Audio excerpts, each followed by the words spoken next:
Sabay sa National Bike Day ngayon ang pagpedal ng mga siklista para ipanawagang panagutin ang mga kurakot.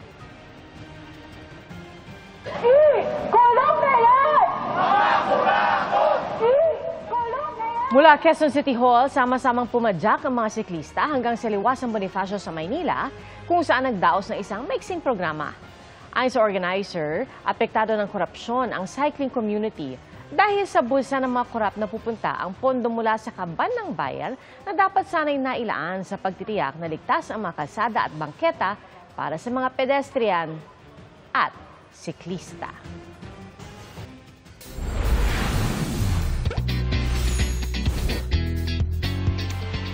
Mafo-fall in love ka not once but twice sa ganda ng Nahulugan Falls sa Catanduanes na talaga namang binabalik-balikan ng mga turista. Pasyalan natin yan sa pagtutok na ito. Hitik sa mga nagagandahang atraksyon ang probinsya ng Catanduanes at may isa rito na binabalik-balikan ng mga turista. Kumandang mahulog sa ganda ng Nahulugan Falls sa bayan ng Higmoto. Ito po talaga yung dinadayong lugar dito sa Higmoto kasi isa po ito sa pinakamagandang falls dito. Hindi lang ang 60 meters na taas ng talon ang espesyal dito kaya binabalik-balikan. Nahulugan falls, tatlong layer po ito falls. From 1, 2, 3, at ito po yung malalim na part, then sunod. Ang malamig na tubig na papalibutan ng mga puno para sa extra refreshing feels. Sa halagang 10 pesos lang, pwede mo nang ma-enjoy ang Nahulugan Falls. Plano ng lokal na pamahalaan ng Higmoto na ayusin ang lugar para makaakit ng turista at makatulong sa turismo ng bayan. O saan tayo sa susunod na pasyal o food trip? I-share nyo sa 24 Oras Weekend page ang inyong travel at food adventures.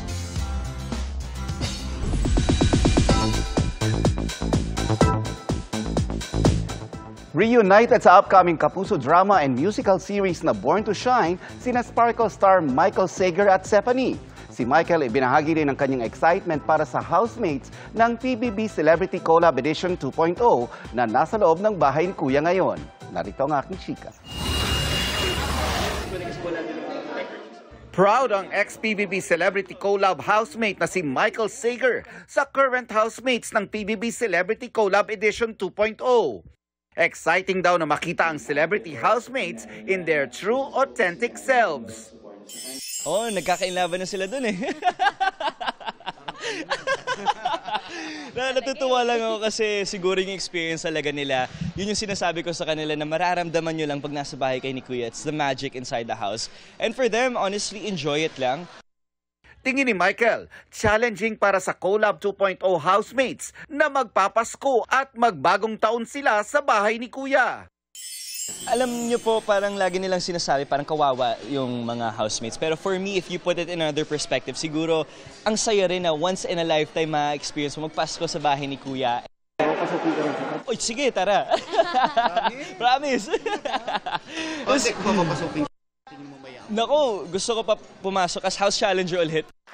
Bibida si Michael sa upcoming Kapuso drama and musical series na Born to Shine kasama si Stephanie.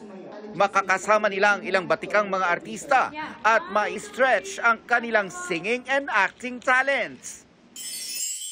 More than the project itself, sobrang excited po ako dun sa magiging relationship namin off-cam, yung mabibuild po talaga. So yeah, so excited.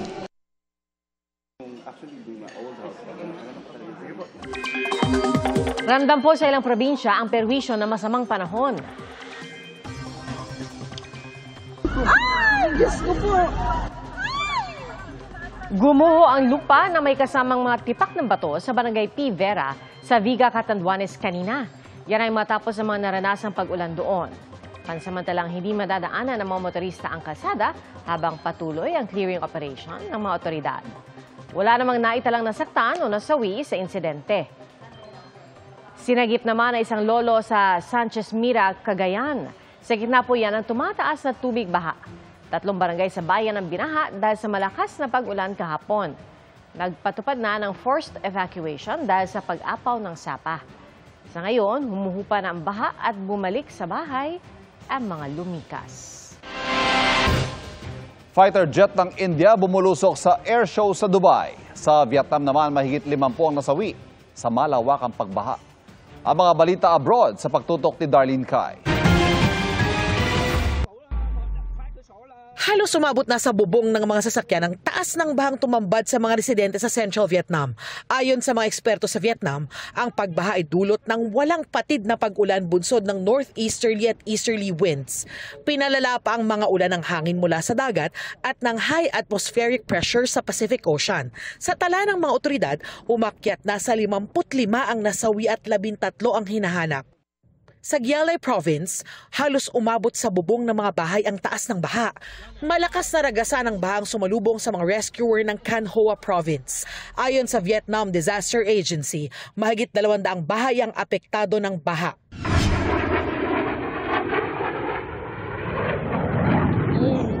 Nabalot ng makapal na usok at apoy ang bahagi ng runway sa huling araw ng Dubai Air Show dahil sa pagbagsak ng isang fighter jet ng India.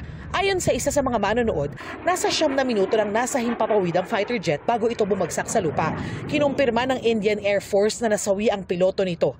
Iniimbestigahan na ang sanhi ng disgrasya.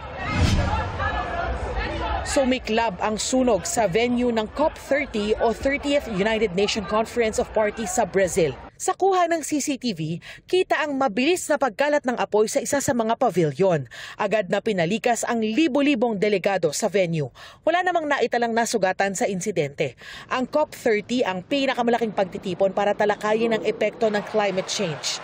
Pero naka-deadlock ang mga bansa dahil hindi magkasundo kung paano tutugunan ang pagdepende sa fossil fuels para mabawasan ang greenhouse gases. Para sa GMA Integrated News, Darlene Kai, nakatutok 24 oras.